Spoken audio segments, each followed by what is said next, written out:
Yes, guys, what's going on? Welcome to AdamMcKola TV. I am Adam, as you can see outside Old Trafford, just showing you the United Trinity there while the stream was waiting to kickstart itself and go live. Like I said, outside Old Trafford, where Manchester United have beaten Wolverhampton Wanderers at the 6th attempt. Yes, it's taken 6 attempts for Manchester United to get this win against Wolverhampton Wanderers, and for a newly promoted side, that is absolutely mental that it could take us so long to get that win. Nevertheless, we got that victory today thanks to Juan Mata's goal in the second half. It was a fantastic goal as well. When you take that in isolation, when you look at the way the ball came from Harry Maguire after some good defensive work in our own area, and then he looks up, delays the pass, flicks the ball down the field. Anthony Martial with strength to get the defender off his back, to create that little bit of space, bring the ball down, turn around, face the goal, get on his bike, and then, of course, get that pass through to Juan Mata, who Juan Mata, once he was through, Andy Tate described it amazingly well in his fan cam when he was talking about it, looking like one of those cartoons where, that, you know, like Jerry's trying to get away from Tom, but Juan Mata there running through, composure, brings the goalkeeper out, and then a cheeky little dink to give United the win here at Old Trafford.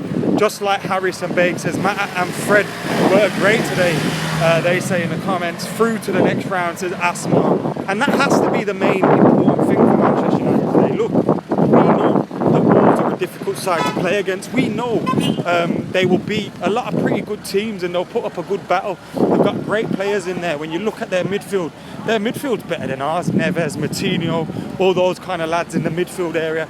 Their midfield's better than ours, but today I thought actually Matic in the first half wasn't bad at all.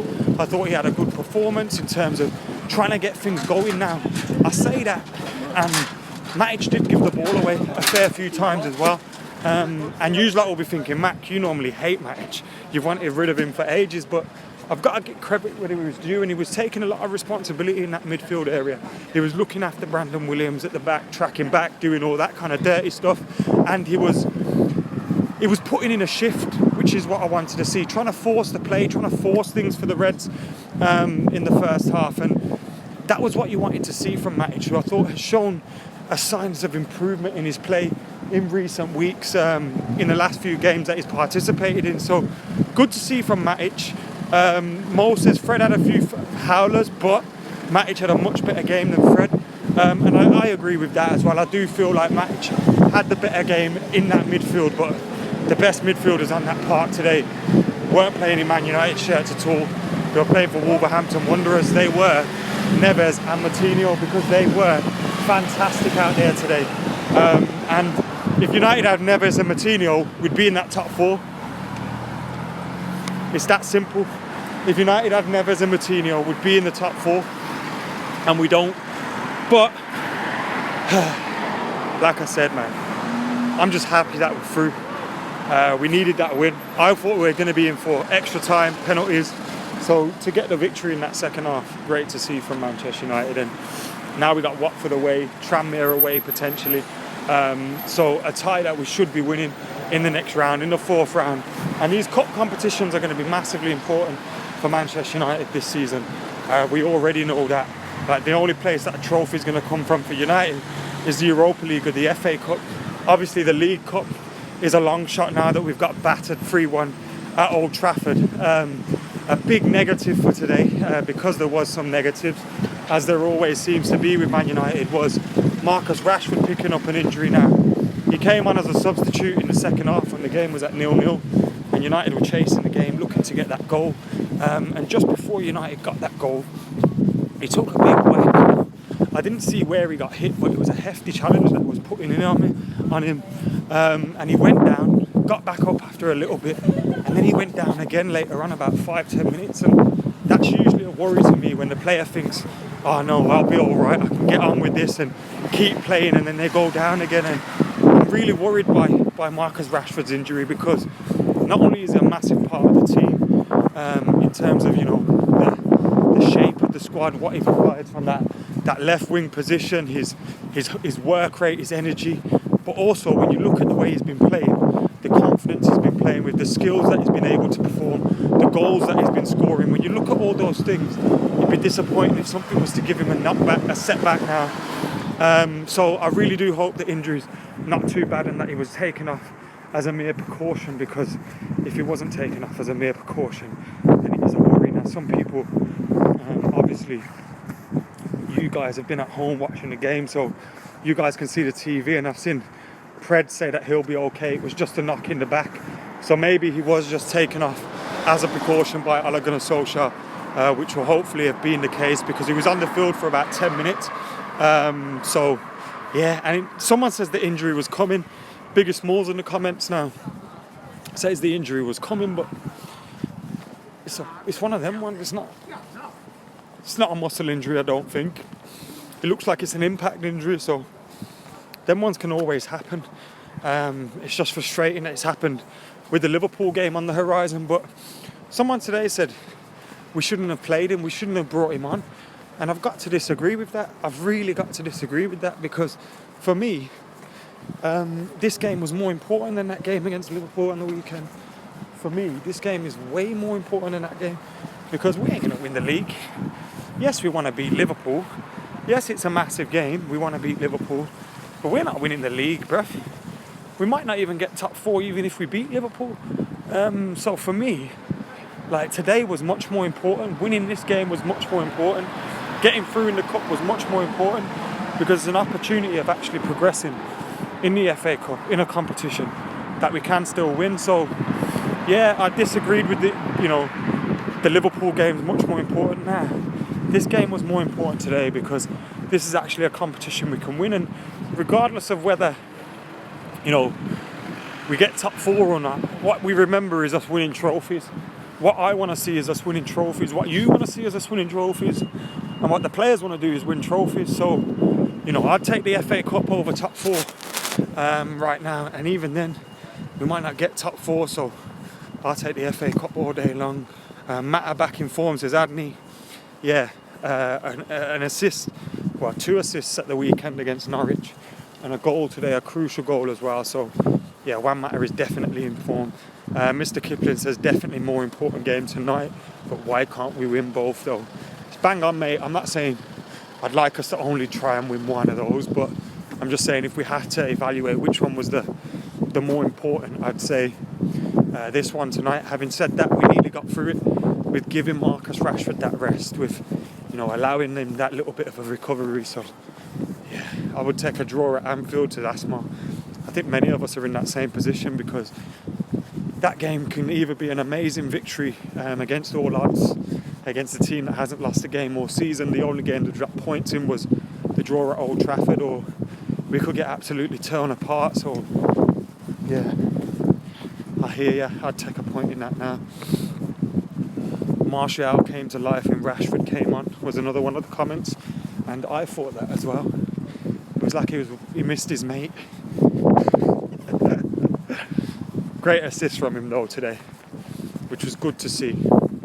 He didn't score today, but he still impacted the game. It was a very good assist as well. The weight on the pass from Anthony Martial was very good, and he made it easy for Juan Mata, because when Juan Mata was running through, the weight of the ball had sent him clear of the defence. So even though he had them snapping at his heels, running behind him, it was still pretty comfortable for Juan Mata. And once that ball had gone through, something was normally you'd see the other way around, but Juan Mata weren't winning that ball in the air. Anthony Martial was, and did, so can't complain. Brandon doing bits, says Lee. He's our first choice left back now, without a doubt, isn't he? James played well, running in behind, unlucky not to score, says Little Mix. I've got to agree, I thought he played well, but it's just his final ball and his final pass or his final finish always leaves a lot to be desired. Today could have had a goal or two in that first half, so it was really disappointing that he didn't perform as we know he can. Yeah, I am quite far away from my car today. I'm just by the tram station now. As you can see, the cricket ground's behind me. The tram station's there. I'm walking across.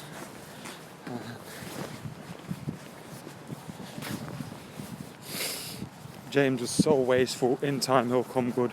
I thought it was wasteful, but like I said, he worked hard, he did the basics right. And that is, you're always going to have the fans on side when you do that, when you do the basics well, when you work hard, when you trap back. You're always going to have the fans on side, but we do need a little bit more killer touch from him. We need a little bit more end product from him as well. Most definitely now. I've parked a bit further away today because there wasn't much parking on the way back, so I need to take you for a walk further down the road. And with that being said, I'm going to need some light, so let there be light in this bitch.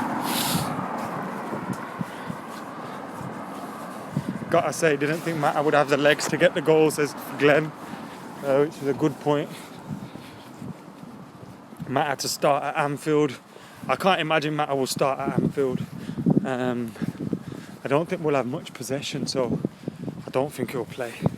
If we had most of the possession in a game, I can see why you'd start Juan Mata, but when you haven't got most possession in the game, there's just no point to be starting Juan Mata.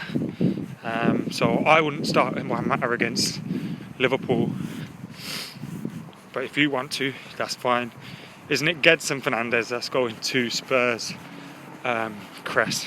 Maguire with some meaty challenges this evening. Lindelof sloppy again, says Jimmy. I thought Lindelof was a lot better today with the ball from his feet, playing the ball out from the back, finding some passes for Daniel James and Anthony Martial and Mason Greenwood. There was a great pass that someone put through. Was it Wan-Bissaka today or Matic? Great ball through to Martial, and Martial slipped at the wrong time. Back three at Anfield, says Mr. Kipling. It wouldn't surprise me at all that. Back three at Anfield. It's something that could possibly happen. Who would be your third defender though? Do we go with Eric Bailly? Who do we go as the third defender? So with Transabi out, Bailly's returning to form. We had a game behind closed doors this week as well, so maybe Ollie organised that with getting Bailly ready for that Liverpool game in mind. Maybe that's why we had that behind closed doors friendly. Who knows? United need to sign Adama Traore's arms on loan, says Rouse Gold. You know what's mad? I read today that he doesn't even do weights. How can you be so whamming you don't do weights? It's mad. I don't do weights and I'm skinny as shit. Bailly at Anfield would be a madness. Yeah, I'd take Bailly as the right back. The right centre back. But AWB at right centre back, says Mead as well, which is a good shout, to be fair, because he could always do that Kyle Walker type role, couldn't he, in the back three. No updates on Rashi, says Bailey. I haven't got any updates on Rashford, unfortunately, guys, so I can't give you any updates on that. So watch this. My car's been acting weird recently. Even though I open it, yeah, the alarm still goes off, so watch this. My alarm's going to go off like I'm breaking into the car, but I'm not. It's my car. I've got the keys, honest. Right, watch this. Watch this, guys. I've opened the car, watch. Told ya. Wake. Not sure what happened there, guys. I'm not sure what happened there.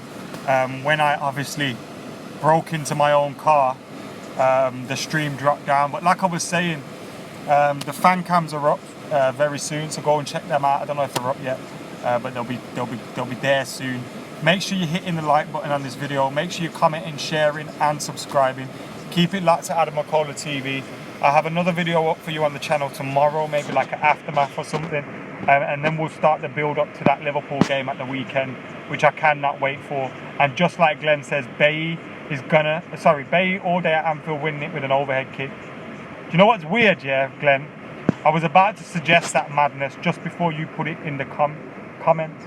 Crazy. Great minds think alike. Bailly to win it at Anfield, but today Manchester United are through in the FA Cup to the next round, and we will play Watford or Tranmere. Juan Mata, the winner on the night, and for that reason alone, is going to get my man of the match. But I thought Brandon Williams and Matic did okay, so make sure you check that out. Anyway, guys, thank you for watching. Make sure you like, comment, share. See you later.